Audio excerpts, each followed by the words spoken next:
Hi hello అందరికీ నమస్తే. ఎలా ఉన్నారు? అందరూ బాగున్నారని అనుకుంటున్నాను. నేను చాలా చాలా చాలా చాలా బాగున్నాను. Welcome back to our channel love and pride and మీరు వింటున్నారు పునర్జన్మ. సరే, అందరికీ అయితే నాకు తెలిసి అందరూ బాగా ఎంజాయ్ చేస్తున్నారు కదా స్టోరీని. అండ్ మన తెలుగులో కూడా కొంచెం కమెంట్స్ పెరిగాయి, ఎంకరేజ్మెంట్ బాగుంది. సో ఇలానే ఎంకరేజ్ చేస్తూ ఉండండి అబ్బా. అక్కనే చూసేవాళ్ళు ఒక లైక్ కొట్టండి. లైక్ కొట్టడంలో మనకు వచ్చే నష్టం ఏంటి చెప్పండి? సో ప్లీజ్ లైక్ చేసి హైప్ చేసి చూడండి. కనీసం ఒక ఒక 50 లైక్లన్నా ఒక స్టోరీకి, ఒక ఎపిసోడ్కి ఒక 50 నుంచి 100 ఎక్స్పెక్ట్ చేస్తున్నా లైక్స్. సో ప్లీజ్ ఎంకరేజ్ చేయండి అబ్బా. సరే, అండ్ యాక్చువల్గా నేను ఈరోజు ఎపిసోడ్ చేస్తానని అనుకోలేదు. ఎందుకంటే పండగ వస్తుంది కదా. పండగ అంటే అప్పలు చప్పలు చేయాలి కదా. సో కారపూస, ఇల్లు దులుపుకోవటము ఇవన్నీ జరిగాయి కాబట్టి బాగా అలసిపోతానేమో. అసలు ఇప్పటికీ ఇంకా పని అవ్వదేమో. ఈరోజు ఈవినింగ్ వరకు నాకు పనే సరిపోతుందేమో. ఇంకా రికార్డింగ్ ఎక్కడ చేస్తాంలే అనుకొని యాక్చువల్గా షార్ట్ పెట్టాను నేను. బట్ బై గాడ్స్ గ్రేస్ పని అమ్మాయి హెల్ప్, మా అత్తగారి హెల్ప్తో పని చాలా ఫాస్ట్గా అయిపోయింది. సో ఇప్పుడు 3:30కి నేను అంతే 3:30కి స్టార్ట్ చేసా రికార్డింగు. సో ఇప్పుడు ఇమేజ్ కూడా ఇంకా డౌన్లోడ్ చేయలేదు. ఇమేజ్ కూడా డౌన్లోడ్ చేసి ఎడిటింగ్ చేసి పోస్ట్ చేయాలి. ఒకవేళ 6కి మ్యాక్సిమం 6 o'clockకే పోస్ట్ చేసుకునేటట్టుగా షెడ్యూల్ చేసుకుంటాను. ఇన్ కేస్ ఒక అరగంట అటు ఇటు అయినా కూడా ఏమనుకోకండి, ఓకే. అండ్ మేబీ రేపు లాస్ట్ ఎపిసోడ్ అవ్వచ్చు అనుకుంటున్నాను. చూడాలి ఏమన్నా ఎక్స్టెండ్ అవుతుందా లేకపోతే రేపటికి అయిపోతుందా ఎపిసోడ్ అనేది నేను కూడా ఇంకా ప్లాన్ చేసుకోలేదు. But be prepared for tomorrow's last episode. And moreover Dasara వస్తుంది, సారీ దివాళీ వస్తుంది. ఆ హడావిడి అవి అన్నీ ఉంటాయి కాబట్టి బిఫోర్ దివాళీనే నేను ఈ స్టోరీని క్లోజ్ చేద్దాం అనుకుంటున్నాను. సో ఇఫ్ పాసిబుల్ రేపు నేను స్టోరీని క్లోజ్ చేస్తాను. ఎందుకంటే సండే మా హస్బెండ్ ఇంట్లో ఉంటారు, మండే నుంచి పండగ. So okay then let us get into the story. So previous ఎపిసోడ్లో మనం ఏం చూసాము అంటే మోహన్ కళ్ళు ఎలా వచ్చాయి, ఎవరిచ్చారు అనేది ఆనంది శక్తికి, జోకి ఎక్స్ప్లెయిన్ చేస్తుంది. తన చెల్లెలకి యాక్సిడెంట్ అవుతే ఆ కళ్ళు మోహన్కి రీప్లేస్ చేశాము. సో అందుకనే నాకు మోహన్ అంటే చాలా ఇష్టం. అలా అని ఆనంది తన ఫ్లాష్ బ్యాక్ని షేర్ చేసుకుంటుంది శక్తి అండ్ జో తోటి. అండ్ ఈలోపు శక్తికి డౌట్ వస్తుంది ఆనంది మీద. అండ్ ఈలోపు మోహన్ వాళ్ళ మదర్ నుంచి ఆనందికి ఫోన్ వస్తుంది. సో ఫోన్ వచ్చిన తర్వాత ఇద్దరు శక్తి అండ్ ఆనంది ఫాస్ట్గా మోహన్ వాళ్ళ ఇంటికి పరిగెత్తుతారు. సో పరిగెత్తి ఏం చూస్తారు అనేది ఇప్పుడు చూద్దాం. సో పరిగెత్తి డోర్ దగ్గరికి వెళ్ళేసరికి మోహన్ వాళ్ళ అమ్మని కొడుతూ ఉంటాడనమాట. మీరెవరు, అసలు మీరు నా దగ్గర ఎందుకున్నారు? మా అమ్మేది, మా నాన్నేది, అసలు మా అక్కేది? మా అక్క నన్ను వదిలిపెట్టి ఎక్కడికి వెళ్ళదు. మా అక్కేది అసలు మీరెవరు?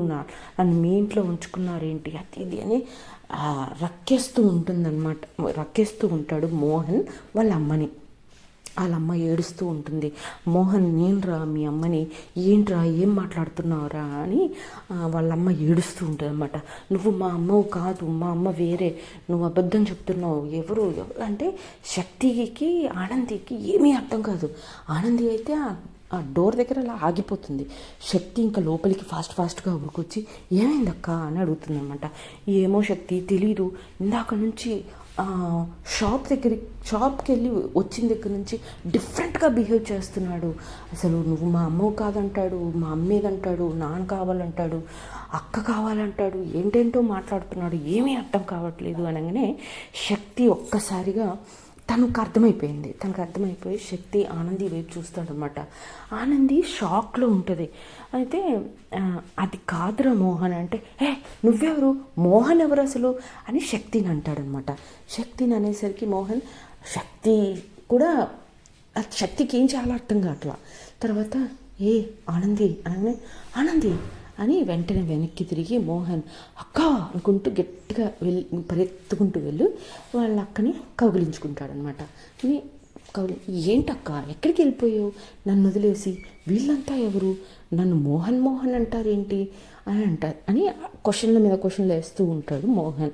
అంటే అది కాదురా, నువ్వు మోహనే కదా అని అంటదా ఆనంది. నేను మోహన్ ఏంటక్క, నేను అక్క అని పిలుస్తుంటే మోహన్ అంటావేంటి, ఆవిడెవరు, మోహన్ నేను రా మీ అమ్మని అంటది, మన అమ్మ ఆమె ఎట్లయితుంది అని అడుగుతాడనమాట మోహన్. అనగానే మోహన్ మీ అమ్మ రాది అని అంటది ఆనంది. అంటే అక్క ప్రాంకులు చాలు, నా వల్ల కాట్లా, అమ్మేది అనానేడి అని గట్టిగా అడుగుతుంటుంది అనమాట. అడుగుతుంటే సిచ్యువేషన్ అర్థమైపోతుంది శక్తికి. అర్థమైపోయి ఆనంద్ దగ్గరికి వచ్చి ఓకే కూల్, నువ్వు మోహన్ని కన్సోల్ చేస్తూ ఉండు, నేను వెళ్ళి మీ అమ్మని నాన్నని తీసుకొస్తాను అని చెప్పేసి ఫాస్ట్గా మెట్లెక్కుకుంటూ పైకి వెళ్ళిపోయి డోర్ నాక్ చేస్తుంది శక్తి. డోర్ నాక్ చేయండి, ఆనంది వాళ్ళ పేరెంట్స్ డోర్ ఓపెన్ చేస్తారు. శక్తి ఏంటమ్మా ఇలా వచ్చావు, ఆనంది ఇంట్లో లేదే, మోహన్ వాళ్ళ ఇంటికి వెళ్ళినట్టుంది అంటే తెలుసా ఆంటీ అని అంటదన్నమాట. అంటే మరి ఇక్కడికి ఎందుకు వచ్చావు, నాతో ఏమన్నా పనా లేదా అంకుల్తో ఏమన్నా పనా అని అంటదన్నమాట. లేదా ఆంటీ మీ ఇద్దరితో పని అని అంటదన్నమాట. మా ఇద్దరితోట, లోపలికి రా అయితే అని అంటది ఆనంది వల్ల మదర్. లేదా ఆంటీ మీరే మోహన్ వాళ్ళ ఇంటికి రావాలి అని అంటదన్నమాట. మేము మోహన్ వాళ్ళ ఇంటికి వచ్చి ఏం చేస్తామమ్మా అంటే, లేదా ఆంటీ ఒకసారి రండి అని అంటే, ఏంటి మళ్ళీ ఏమన్నా ప్రాబ్లమా, వాడి కళ్ళకి ఏమన్నా అయిందా, చెప్పమ్మా చెప్పు అంటే, కాదా ఆంటీ బట్ ఒకసారి రండి ప్లీజ్, అక్కడికి వస్తే తెలుస్తుంది, నేను చెప్తే మీకు అర్థం కాదు అని అంటుందన్నమాట శక్తి. అంటే వీళ్ళకి టెన్షన్ స్టార్ట్ అయిపోతుంది అనమాట. స్టార్ట్ అయిపోయి సరే పదా అని చెప్పేసి గబగబా ఆనంది పేరెంట్స్ ఇద్దరు కిందికి వస్తుంటే ఆ మెట్లు దిగేది చూసి మోహన్ ఉరుక్కుంటూ ఆనంది మొదలుపెట్టి ఉరుక్కుంటూ వాళ్ళ అమ్మ దగ్గరికి వెళ్ళి వాళ్ళ అమ్మని గట్టిగా పట్టుకొని అమ్మా అని అంటనమాట. అనగానే ఇంకా ఆనంది వాళ్ళ మదర్ అసలు తనకేమీ అర్థం కాదు, నన్ను పట్టుకొని అమ్మ అంటాడు ఏంటి వీడు అనుకుంటుంది. అనుకొని నాన్న ఎక్కడికి వెళ్ళిపోయారు నాన్న, నన్ను వదిలిపెట్టి, అక్కడ అడిగినా ఏమీ చెప్పదు, మిమ్మల్ని మీరేంటి ఎక్కడి నుంచో వస్తున్నారు, ఇది మన ఇల్లు కాదు కదా అని అంటారనమాట. అనగానే షాక్ అయిపోతారు వాళ్ళ పేరెంట్స్ ఇద్దరు. కాబట్టి ఆనంది వైపు క్వశ్చన్ మార్క్ ఫేస్ వేసుకొని చూస్తారనమాట. చూస్తే ఆనంది సైగలు చేస్తుంది కూల్గా ఉండండి అని చెప్పి. అని లేదమ్మా చిన్న పనుండి ఇక్కడ ఆంటీ వాళ్ళ ఇంటికి వచ్చాము, అందుకని నిన్ను ఇక్కడ ఈ ఆంటీ వాళ్ళ ఇంట్లో వదిలేసాము అని అంటదన్నమాట. అనగానే అయినా నన్ను ఒకళ్ళ ఇంట్లో ఎందుకమ్మా వదిలేశారు, నాకు ఎంత భయం వేసింది తెలుసా అసలు అది అని మాట్లాడుతూనే ఉంటాడనమాట మోహన్. వీళ్ళకి ఏమీ అర్థం కావట్లా, కానీ గట్టిగా పట్టుకొని ఏడ్చేస్తుంది ఆనంది వాళ్ళ మదర్. ఏడ్చేసి ఎందుకమ్మా ఏడుస్తున్నావు, ఏమైంది ఇప్పుడు, నాకు బాగానే ఉన్నాను కదా అని అంటాడనమాట. అంటే అది కాదమ్మా వేరే ఏదోలే అని అంటాడనమాట.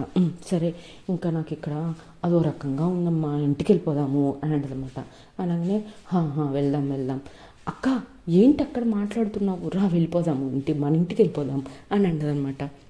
అని అంటే వస్తున్నా ఒక్క నిమిషం రా అని చెప్పి వెంటనే శక్తికి దగ్గరగా వచ్చి, శక్తి అర్జెంటుగా మనం ఐ హాస్పిటల్కి వెళ్ళాలి, ఓకే నాకు ఏదో టెన్షన్గా ఉంది, ప్లీజ్ నాకు కొన్ని డౌట్స్ కూడా ఉన్నాయి, మనం హాస్పిటల్కి వెళ్దాము వాడిని తీసుకొని అని అంటదనమాట. అప్పుడు మోహన్ వాళ్ళ మదర్ కూడా అవును శక్తి ప్లీజ్ వెళ్దాము, నాకు భయంగా ఉంది అని అంటదనమాట. అనగానే సరే నేను కార్ రెడీ చేస్తాను, వాడిని కన్విన్స్ చేసి తీసుకురండి మీరు అని చెప్పేసి శక్తి కిందికి వెళ్ళిపోతుంది. అప్పుడు ఆనంది మోహన్ దగ్గరికి వచ్చి ఓకే వెళ్దాము బట్ నిన్ను హాస్పిటల్కి తీసుకెళ్ళాలి ఫస్ట్ అని అంట. నాకేమైంది అక్క, బాగానే ఉన్నానుగా, హాస్పిటల్కి ఎందుకు అంటే, లేదురా నీ కళ్ళకి దెబ్బ తాకింది, కొంచెం రెడ్డిష్గా ఉన్నాయి, అలా ఉండటం మంచిది కాదు కదా, మళ్ళీ నీకు చదువుకి ఇబ్బంది అవుతుంది కదా, ఇప్పుడు అసలే 10th క్లాస్ కదా నువ్వు అంటే, అవునక్క అని అంటాడనమాట అమాయకంగా. అందుకే మరి హాస్పిటల్కి వెళ్దామా అని అంటనమాట ఆనంది. అనగానే వెళ్దాం అక్క అనగానే ఇంకా అందరూ గబా బయలుదేరిపోయి కిందికి వెళ్తారనమాట. కిందికి వెళ్ళి ఇంకా శక్తి ఈలోపు కార్ రెడీ చేస్తుంది కదా, అందరూ కార్ ఎక్కేస్తారు. కార్ ఎక్కిన తర్వాత స్ట్రైట్గా హాస్పిటల్కి పోనిస్తుంది శక్తి. హాస్పిటల్కి వెళ్ళిన తర్వాత డాక్టర్ చెక్ చేస్తాడు. చెక్ చేసిన తర్వాత ఏమైంది మా మోహన్కి అనగానే, ఒక్క నిమిషం మేడం అని చెప్పి పక్కనే ఒక రూమ్లోకి తీసుకెళ్ళి ఐ డ్రాప్స్ అన్నీ వేసేసి ఒక చిన్న ట్యాబ్లెట్ ఒకటి ఇచ్చి కొద్దిసేపు ఇక్కడే పడుకోమ్మా అని చెప్పేసి అబ్బాయిని అక్కడ పడుకోబెట్టేసి డాక్టర్ మళ్ళీ ఆయన క్యాబిన్లోకి వస్తాడనమాట. ఆయన క్యాబిన్లో వీళ్ళందరూ వెయిట్ చేస్తూ ఉంటారు. వెయిట్ చేస్తూ ఉండి ఒకరి తర్వాత ఒకరు ఏమైంది ఏమైంది ఏమైందని కంటిన్యూస్గా క్వశ్చన్ల మీద క్వశ్చన్లు వేస్తూ ఉంటారనమాట. డాక్టర్ పిచ్చి లేసిపోద్ది. ఆనంది ఏమైంది, మా చెల్లెలాగా బిహేవ్ చేస్తున్నాడు ఏంటి అని. ఆనంది అది నా కూతురేనా, నా చిన్న కూతురేనా అని వాళ్ళ పేరెంట్స్. ఇక్కడ మోహన్ వాళ్ళ పేరెంట్స్ ఏమో మా అబ్బాయి మాకు కాకుండా పోతాడా ఏంటండి అది అని వీళ్ళు. శక్తి ఏమో అందరినీ ఆగండి అంటుంటారు. కానీ ఎవరి క్వశ్చన్స్ వాళ్ళకే ఉంటాయి కదా. సో క్వశ్చన్ల మీద క్వశ్చన్లు వేస్తుంటే డాక్టర్ ప్లీజ్ అమ్మా నన్ను మాట్లాడిస్తే నేను మాట్లాడతా, మీ డౌట్స్కి అన్నిటికీ నేను ఆన్సర్స్ చెప్తాను, ఫస్ట్ మీరు అందరు కూర్చోండి అని అంటాడనమాట. నేను సరే అని అందరూ కూర్చుంటారు. కూర్చున్న తర్వాత డాక్టర్ ఏం ప్రాబ్లం లేదమ్మా, ఇది వెరీ కామన్. ఐ ట్రాన్స్ఫర్మేషన్స్ చేసిన తర్వాత కొంతమందిలో, అందరిలో కాదు, వెరీ ఫ్యూ మెంబర్స్లో కళ్ళల్లో కొన్ని మెమరీస్ ఉండిపోతాయమ్మా. ఆ మెమరీస్ వల్ల అప్పుడప్పుడు ఇలా బిహేవ్ చేస్తారు. అది కొన్ని రోజుల తర్వాత, అంటే ఆ మెమరీస్ మీద వీళ్ళు క్రియేట్ చేసుకునే సొంత మెమరీస్ ఓవర్లాప్ అయినప్పుడు ఆ పాత మెమరీస్ ఫేడ్ అవుట్ అయిపోతాయి. కాబట్టి ఇది పెద్ద ప్రాబ్లమే కాదు. ఓకే, నేను కొన్ని డ్రాప్స్ రాసిస్తాను, ఒక ట్యాబ్లెట్ రాసిస్తాను. వాడు ఎప్పుడన్నా ఇలా బిహేవ్ చేసినప్పుడు ఆ ట్యాబ్లెట్ వేస్తే కొద్దిసేపు పడుకుంటాడు, 1 గంట పడుకుంటాడు. లేచాక ఆ మెమరీస్ మొత్తం లాస్ట్ అయిపోతాయి, మళ్ళీ నార్మల్గా బిహేవ్ చేస్తాడు. ఇది అసలు పెద్ద విషయమే కాదు. ఇది 1 సంవత్సరం వరకు ఉంటుంది. అది చిన్నపిల్లగాడు కాబట్టి కొంచెం మీకు టెన్షన్ అయ్యి ఉండొచ్చు, బట్ ఇది ప్రాబ్లమే కాదు. అంటే మీ పాపకి కొన్ని మెమరీస్ ఉండిపోయాయి కళ్ళల్లో. మీరు అదృష్టవంతులు ఏంటి అంటే యాక్సిడెంట్ కళ్ళల్లో మెమరీగా ఫిక్స్ అవ్వలేదు తనకి. కాబట్టి తను ఏమన్నా మీ ఫేస్లు మీతో తనకున్న ఆ బాండ్ తప్ప తనకి మిగతా ఏమీ గుర్తులేవు కళ్ళకి. కాబట్టి పెద్ద సీరియస్గా ఏమీ లేదు. కాబట్టి there is nothing to worry. తను ఎప్పుడన్నా అబ్బాయి ఎప్పుడన్నా మీకు ఇట్లా ఇబ్బంది కలిగించినప్పుడు ఓ ట్యాబ్లెట్ ఇచ్చి ఐ డ్రాప్స్ వేసి పడుకోబెట్టండి, 1 గంటలో మొత్తం నార్మల్ అయిపోతుంది అని చెప్తాడనమాట డాక్టర్. అనగానే అప్పుడు అందరూ రిలాక్స్ అవుతారు. రిలాక్స్ అయిన తర్వాత అమ్మయ్య అనుకుంటారు. ఈలోపు మీ బాబు ఒక 1 అవర్లో లేసి వస్తాడండి, అప్పుడు దాకా మీరు బయట వెయిట్ చేయండి అని చెప్తాడనమాట. అందరూ బయట వెయిట్ చేస్తూ ఉంటారు.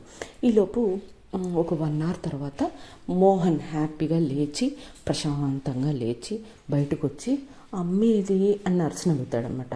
అదిగో అక్కడ ఉంది అని చెప్తాడు. అక్కడ అందరూ మోహన్ వాళ్ళ మదరు ఉంది, ఆనంది వాళ్ళ మదరు ఉంది. సో అందరూ టెన్షన్గా వెయిట్ చేస్తూ ఉంటారనమాట, ఎవరి దగ్గరికి వస్తాడా అని. సో ఆ అబ్బాయి డైరెక్ట్గా మోహన్ వాళ్ళ మదర్ దగ్గరికి వెళ్తాడు. వెళ్ళి అమ్మా అంటాడనమాట. అప్పుడు అందరూ కుడతచ్చి తెలుగు కూడా రాట్లే ఎందుకులే రాని భాష అంటే రాదని కాదు, ప్రస్తుతానికి ఆ వర్డ్ నాలుగు తిరగట్లే. ఓకే, సో రిలాక్స్ అవుతారు, అమ్మయ్య అనుకుంటారనమాట. అనుకొని వాడిని గట్టిగా పట్టుకొని వాళ్ళమ్మ థ్యాంక్ గాడ్ అని అంటారనమాట. ఏమైందమ్మా మనం హాస్పిటల్కి ఎందుకు వచ్చాం అని అంటే, ఏం లేదు బిడ్డ, కొంచెం నీ కళ్ళు రెడ్గా అనిపిస్తేను తీసుకొచ్చాము, ఏమీ లేదు అంటే, అవునా సరే అయితే ఇంటికి వెళ్దామా అని అంటాడనమాట. అనగానే అని చెప్పేసి డాక్టర్ దగ్గరికి మళ్ళీ ఒకసారి వెళ్ళి థ్యాంక్స్ చెప్పుకొని ఇంటికి బయలుదేరి వెళ్తూ ఉంటారు. వెళ్తున్న దారిలో మన ఆనందికి ఫోన్ వస్తూ ఉంటుందన్నమాట. ఫోన్ వస్తూ ఉంటే ఫోన్ కట్ చేస్తూ ఉంటుంది ఆనంది. ఇదంతా కూడా శక్తి అబ్జర్వ్ చేస్తూనే ఉంటుంది. ఏంటి అమ్మాయి ఫోన్ వస్తుంటే ఫోన్ అటెండ్ చేయాలి కానీ కట్ చేస్తుంది ఏంటి అని చూస్తూ ఉంటుంది. ఆ ఫోన్ రింగ్ అయినప్పుడల్లా తన ఫేస్లో ఒక టెన్షన్ కనపడుతూ ఉంటుంది. అదంతా కూడా శక్తి గమనిస్తూనే ఉంటుందన్నమాట. సరే చూద్దాం అని ఇంకా ఇంటికి వచ్చేస్తారు. ఇంటికి వచ్చేసిన తర్వాత అందరూ ఫస్ట్ మోహన్ వాళ్ళ ఇంటికి వెళ్తారు. మోహన్ వాళ్ళ ఇంటికి వెళ్ళిన తర్వాత మోహన్ని వాళ్ళమ్మ, ఓకేరా కొంచెం అలసిపోయినట్టున్నావు, నువ్వు వెళ్ళి పడుకోనానా కొద్దిసేపు అనగానే ఓకే అమ్మ అనుకుంటూ వాడు బెడ్రూమ్లోకి వెళ్ళిపోతాడు. వీళ్ళు కొద్దిసేపు మాట్లాడుకొని ఎవరింటికి వాళ్ళు వెళ్ళిపోతూ ఉంటారనమాట. వెళ్ళిపోతూ ఉంటే ఫాస్ట్గా ఆనంది తన మొబైల్ని తీసుకొని కొంచెం ఆ బాల్కనీ సైడ్గా వచ్చి ఏ నెంబర్ నుంచి అయితే తనకి ఫోన్ వస్తుంటే కట్ చేస్తూ ఉండిందో ఆ నెంబర్కి రీడైల్ చేస్తుంది అనమాట. శక్తి తనకి తెలియకుండా ఆనందికి తెలియకుండా శక్తి ఆనందిని ఫాలో చేస్తూ ఉంటుంది ఎక్కడికి వెళ్ళినా కూడా. సో తను ఫోన్ చేస్తుంది అనమాట. ఫోన్ చేసి ఏంటి ఇందాక ఫోన్ చేసావు, సారీ ఇందాక ఉన్న సిచ్యువేషన్కి నేను అటెండ్ చేయలేకపోయాను, సో ఇప్పుడు చెప్పు ఏంటి విషయం అనగానే అవతల నుంచి ఒక న్యూస్ చెప్తాడనమాట ఒక ఆయన. చెప్పగానే అవునా ఎక్కడా అని అన్ని వివరాలు అడుగుతూ ఉంటుంది. అడుగుతుంటే శక్తికి ఏమీ అర్థం కాదు. సరే చూద్దాం. అండ్ ఆనంది ఫేస్లో రకరకాల ఎక్స్ప్రెషన్స్ వస్తూ ఉంటాయి. కోపము, విచారము, కసి అన్నీ ఉంటాయి. ఆ ఫేస్లో ఎక్స్ప్రెషన్స్ మారుతూనే ఉంటాయి అన్నమాట. సో ఇదేదో తేడాగా కుడుతుంది అని చెప్పేసి సరే చూద్దాం ఎంత దూరం పోతుంది ఇది అని చెప్పి తన వెనకాలనే ఉండడానికి ట్రై చేస్తుందన్నమాట. ఇంకా అందరూ ఎవరింటికి వాళ్ళు వెళ్ళిపోయిన తర్వాత కొంచెం టైం చూసుకొని తన బైక్ వేసుకొని వెంటనే స్టార్ట్ అయిపోతుంది అనమాట. స్టార్ట్ అయిపోగానే ఆల్రెడీ శక్తి తన వెనకే ఉంది కదా, తను అబ్జర్వ్ చేస్తూనే ఉంది కదా. సో తను వెళ్ళిన కొద్దిసేపటికే ఒక 5-10 మినిట్స్ గ్యాప్ ఇచ్చి తను కూడా కార్ వేసుకొని బయలుదేరిపోతుంది. తను వెనకాలే వెళ్ళిపోతుంటే చాలా ఫాస్ట్గా వెళ్తూ ఉంటుంది ఆనంది. తన వెనకాలే తిను కూడా కార్ స్లోగా డ్రైవ్, తన వెనకాలే మినిమం స్పీడ్ మెయింటైన్ చేస్తూ, మినిమం డిస్టెన్స్ మెయింటైన్ చేస్తూ తను కూడా కారు నడుపుతూనే ఉంటుందన్నమాట. కొంచెం దూరం వెళ్ళేసరికి చాలా పెద్ద వర్షం స్టార్ట్ అయిపోతుంది. చాలా పెద్ద వర్షం అనమాట. అయినా కూడా ఎక్కడా ఆగకుండా ఏ చెట్టు కిందనో ఏ చిన్న గుడిసెలో, జస్ట్ జనరల్గా మనం బైక్ మీద పోతుంటే వర్షం వస్తుంటే పక్క బండి ఆపేసి ఎక్కడైనా చిన్న షెల్టర్ లాంటిది కనిపిస్తే దాని కిందికి వెళ్ళిపోతాం కదా. సో అలా కూడా వెళ్ళకుండా కోపంగా ఫాస్ట్గా డ్రైవ్ చేస్తూ వెళ్తూనే ఉంటుంది అనమాట ఆనంది. అప్పుడు శక్తి ఏంటి మరి ఇంత పెద్ద వర్షంలో కూడా ఎక్కడ ఆగకుండా ఎందుకు ఇంత ఫాస్ట్గా పోతుంది అనుకుంటుంది. సరే చూద్దాం అని తన వెనకాలే వెళ్తుంటుంది. సిటీ దాటేస్తుంది. సిటీ నుంచి కూడా చాలా దూరం డ్రైవ్ చేస్తుంది. అప్పుడు ఆ శక్తి ఏంటి అమ్మాయి సిటీకి ఎంత దూరం తనకి ఏం పని అనుకుంటుంది. తీరా చూస్తే ఒక పెద్ద విల్లా, చాలా పెద్ద విశాలమైన విల్లా ఉంటుంది. ఆ చుట్టుపక్కల ఇల్లులు కానీ ఏమీ ఉండవు అసలు. చాలా దాన్ని ఏమంటారు వర్డ్ రావట్లేదు. ఆ విల్లా మాత్రమే ఉంటుంది అనమాట. అక్కడ ఇంకేమీ ఉండదు. అక్కడ మనిషికి ఏమన్నా అయ్యిందంటే ఏమైంది అనేది చెప్పడం కూడా కష్టం. అంత ఒంటరిగా ఉంటుంది ఆ విల్లా అక్కడ. సరే అని చెప్పేసి ఒక మూలకి ఆనంది తన బైక్ పార్క్ చేస్తుంది. బైక్ పార్క్ చేసి స్లోగా గేట్ దగ్గరికి వచ్చి చూస్తుంది. గేట్ దగ్గరికి వచ్చి చూస్తే వాచ్మెన్ నిద్రపోతూ ఉంటాడనమాట. సరే అని చెప్పేసి ఇంకా మళ్ళా కొంచెం పక్కకు వచ్చేసి గోడ మీదకి ఎక్కి గోడ దూకుతూ ఉంటుంది. ఇదంతా కూడా శక్తి కారులో కూర్చొని చూస్తూ ఉంటుంది. ఏంటి పిల్ల ఇంత వర్షంలో ఇంత పెద్ద విల్లాకి ఊరు చివరన ఎవరిని కలవడానికి వచ్చింది, అయినా గోడతో కలిసిన అవసరం ఏంటి అనుకుంటుందన్నమాట. అనుకొని సరే ఏంటో చూద్దాంలే అనుకుంటూ తను కూడా ఏం చేస్తుందంటే తను ఎప్పుడు ఏ సిచ్యువేషన్ ఉంటుందో పోలీసు వాళ్ళకి తెలియదు కాబట్టి వాళ్ళు అన్నీ రెడీగా ఉంటాయి కాబట్టి తనకి రెయిన్ కోట్ ఉంటుంది కార్లో. సో వెంటనే రెయిన్ కోట్ వేసుకొని తను ఎక్కడైతే గోడ దూకిందో తిను కూడా అక్కడే గోడ దూకుతుంది అనమాట. గోడ దూకి స్లోగా ఆనంది వెనకాలే ఏ శబ్దం చేయకుండా నిశ్శబ్దంగా అడుగు వేసుకుంటూ శక్తి కూడా ఆనందిని ఫాలో అవుతూ ఉంటుంది. ఫాలో అవుతూ ఉండగా చాలా పెద్ద విల్లా, చాలా విశాలంగా full of lights, swimming pool, 4-5 కార్లు, అంత పెద్ద విల్లా అనమాట. చాలా లగ్జరియస్ విల్లా. సో అలాంటి విల్లాకి ఇంటి వెనక నుంచి వెళ్ళి ఒక కిటికీ దగ్గర ఆగి కిటికీ ఓపెన్ చేయడానికి ట్రై చేస్తుంది. So what next? ఏం జరగబోతుంది? What is going to happen? ఆ విల్లాలో ఎవరున్నారు, ఏం చేయబోతున్నారు ఇద్దరు కలిసి అసలు అనేది ఫర్దర్ ఎపిసోడ్లో చూద్దాం. మ్యాక్స్ నెక్స్ట్ ఎపిసోడ్లో కొంచెం లెంత్ ఎక్కువైనా నెక్స్ట్ ఎపిసోడ్లో కంప్లీట్ చేద్దాం అనుకుంటున్నాను. చూద్దాం. Okay then, happy Diwali. అందరూ హ్యాపీగా ఉండండి. Okay, fight with the bad. Diwali అంటే అదే కదా. ఓకే, అందరికీ మంచి రోజులు రావాలని మనస్ఫూర్తిగా కోరుకుంటూ ఇక సెలవు. Tata, bye bye, see you. జై హింద్, జై శ్రీరామ్.